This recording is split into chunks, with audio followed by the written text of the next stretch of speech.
بذار از اول شروع بکنیم.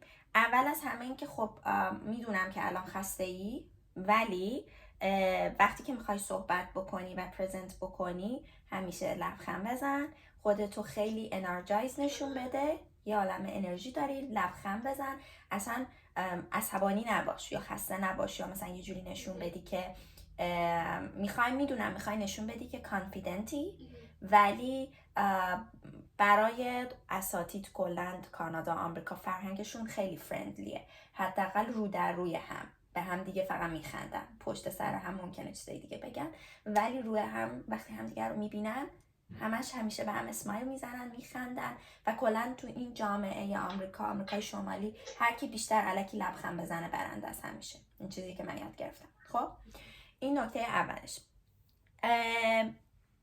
وقتی که میخوای راجع به استاد صحبت بکنی، اولا که خب حواست باشه که خیلی باید با احترام صحبت بکنی، بهش کلی کردیت بدی و هندی ها عاشق اینن کامپلیمنت بشنون. خب و ازش تعریف بکنی، از بک‌گراندش تعریف بکنی. اول بگی که wow, I found مثلا your profile among all the supervisors really grabbed my attention because you are working on this which is exactly what I want to work on. Because in the future that's my goal, to have a company in the similar field of research, and your broad amount of experience you have is exactly what I need. And I love research, I love to contribute because I know that we are داری همه چیز رو جلو میبری، یعنی this is the only way you can make innovation. از اینجور حرفا. خب ولی سعی کن وقتی که میخوای بگی چرا این پی اچ دی پوزیشن رو میخوای بگیری، اول کردیت رو به اون استاد و به اون آدم بدی تا اینکه بیای راجع به گل و هدف خودت فقط صحبت بکنی. یعنی تو همش باید اول اینکه اون چی میخواد، به چی میخواد برسه و تو چه بنفیتی میتونی براش داشته باشی باید صحبت بکنی اول از همه، و بعد در کنارش بگی که آره بعد از 4 سال پی اچ دی من، 5 سال پی اچ دی من، گل من اینه که یه کمپانی داشته باشم، برم توی اینداستری. خب لازم نیست بگی میخوام آنترپرنور بشم، میتونی بگی که من میخوام کمپانی داشته باشم، برم توی فیلد آف اینداستری و کلابوریشن داشته باشم با اینداستری. خب اینو میتونی بگی. این نکته بعدی. You can call me whatever you like. بیادبیه. However you like. آره اینو داشته باش. لازم هم نیست بگی however you like. You can say my nickname is. No, everyone here can pronounce Fatima. Everyone can pronounce Fatima. And here nobody call each other by their last name. Nobody. So don't worry about that. You can say my nickname is Ati, my nickname is Fati, whatever it is, and you can call me by that. این از این. اوکی. قسمت سیتیت و ترادیشن و اینا که داری میگی به نظرم خیلی خوب بود، ولی همه رو توی یه اسلاید جمع بکن. یعنی لزومی نداره یه اسلاید راجع به سوغات یا شیرینیای بهم بگی، یه اسلاید راجع به شهرت باشه و اینا. Your introduction should be brief. You don't need 2 slides for your introduction. If you want to introduce the souvenir of your city, that's absolutely fine, but just bring 1 or 2 examples, put them in one slide all together. That's enough. Yeah. One thing that I really liked about your presentation is that at the beginning you grab the pointer. For professors and supervisors, it's very important that you have a pointer and you point everything on your slide. So that was a good start. So try to use your pointer more often. Okay, the next one. Could you please go to your slides, which is like seven steps of your experiment? This one? Yeah. That's the color you chose. Is not the best color. So the font is too light. The color of the background is too light. It's hard to read. Consider that. So maybe you can change the colors. Maybe you can like I like the colors. That's colorful. That's nice. But make them a bit darker. So the white color font is going to be easier to read on the like the laptop or PC, whatever. One thing that's very important, all of your slides should have a title and page number, because at some point during your presentation I was lost. I didn't know which experiment you are talking about. I didn't know if you are talking about one experiment or you jump to another experiment. So that was one thing that was not clear for me at all. So when you want to present your experiment, you need to focus on 3 or 4 things. The first thing is your hypothesis of the experiment. Like, what was the hypothesis? What you hope to achieve, like your goal. And then you should mention the methods and techniques you used. And lastly is result. And you can also say your learning outcome. So what was the result? What was the learning outcome for you? And be clear. Like, if you're talking about one experiment, tell this is the first experiment I did. This was the hypothesis. This was the method we used. This was the result and learning outcome. And you can bring all in one slide. If you publish the paper, you can bring the title of the paper as the title of your slide. Or you can mention when was this published, how long you worked on this experiment, what was the achievements, or if you, that's also going to be a good thing. Like, if one experiment didn't work, how did you manage it? What did you change? What did you learn? Because during your PhD, you have 100 things that's not gonna work, and you should be able to manage it.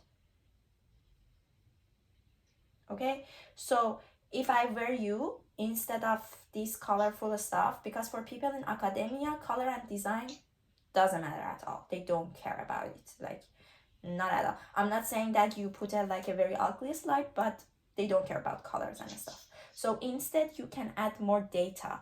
For example, I'm sure during your experiment for finding the docking sites, ligands, and everything, you have a data because you have to analyze the stuff to know where is the docking site calculation and stuff. So when you are talking about your method, bring your whatever you used. I don't know, the name of the methods you did, the techniques, the equipment you used, you can bring that. And for your result, if you have a graph, if you took pictures, you can show them. So instead of just saying I collect data, library of ligands, docking, pharmacodynamics, all this stuff, you don't need to do that. منظورم کلا اینه که سعی کن یه اسلاید داشته باشی که داری میگی که این هایپوتزیس اکسپریمنت بوده، متد بوده و ریزالت بوده. بعد از اون میتونی اینجوری مثلا یه چیز به این اضافه کنم، چون مثلا اینو آوردم که الان این پروتئینی بود که روش کار کردم، این حالا با خب این الان این در واقع پارت دیسکاشن توه. خب یه جورایی اگر بخوایم توی پیپر یا توی تیسست هر چی که بوده، من اصلا متوجه نشدم این اکسپریمنت رو کی انجام دادی، به خاطر اینکه تو اسلایدات ننوشته بودی این تیسسته، این پیپرته، چیه این دقیقا؟ این گفتم که پروژه هایی بود که توی اون شرکت ها انجام دادن. اوکی، میتونی تایتل بذاری. اوکی، پروژکت نمبر 1. تایتل پروژکت چی بوده؟ یعنی تو اون اسلایده که فقط اومدی عکس پروتئین گذاشتی به جاش پروژکت نمبر 1. تایتل پروژکت چی بوده؟ هایپوتزیس چی بوده؟ متدی که استفاده کردیم و ریزالت چی بوده؟ خب حالا وقتی که تو میخوای ریزالت رو دیسکرایب بکنی، میریم تو بخش، یه اسلاید داریم، اسلاید ریزالت، پروژکت 1 ریزالت، تایتلش میذاری که آدم بدونه تو داری راجع به چی صحبت میکنی. پس پروژکت 1:2 ریزالت. بعد بیا راجبش حالا میخوای عکس پروتئین رو بذار، عکس گرافایی بذار که خودت به دست آوردی. مثلا عکس ویروس HPV رو گذاشتن اصلا اهمیتی نداره. HPV همه میدونن چیه، میدونن استادم چه شکلیه. به جاش ریزالتی که خودت آبتین کردی، خودت به دست آوردی رو بیار بذار روی اسلایدا. بگو که من مثلا این کلکولیشن رو کردم، من این گراف رو تونستم بکشمش، درستش بکنم. حالا واسه گراف کشیدن ممکنه از پریزم استفاده کرده باشی، از اکسل استفاده کرده باشی، یا تولزای دیگه که خود نرم افزارا بهت میدن، اونا رو بیاری بذاری اونجا.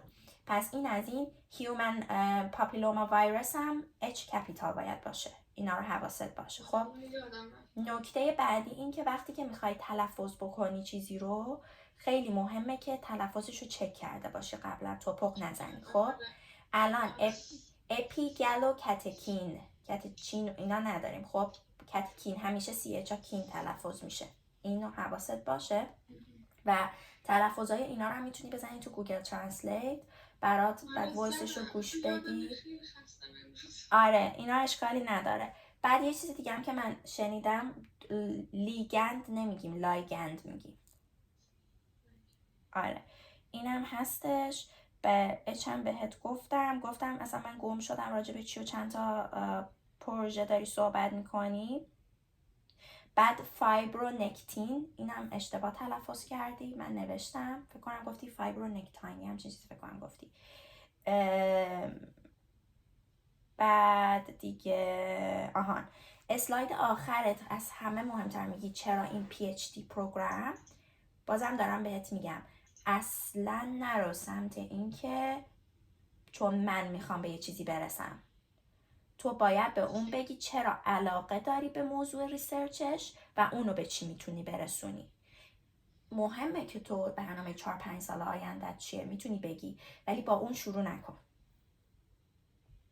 خب عموما چی باید بگم که اونو میخوام به چی برسونم؟ چون خب اصلا چیزی که واسهش مهمه این که دانشجو بیاد واسهش کار بکنه، مقالات اعتبار علمی خودش رو بیشتر بکنه، پروژه‌های بیشتری راجع به ریسرچ اون باید صحبت بکنیم. مثلا تو راجع به همه چی گفتی، یه جا نیومدی بگی آقا من پیپر تو رو خوندم. مشکل اینه که من سایت آزمایشگاهش من پیدا نکردم، یعنی انگار مثل خیلی از اساتید که رایجه گوگل اسکالارش که بوده، اونو که پیدا کردی. اون بوده، ولی خب اون نشون میده آخرین بار رو چی کار کرده.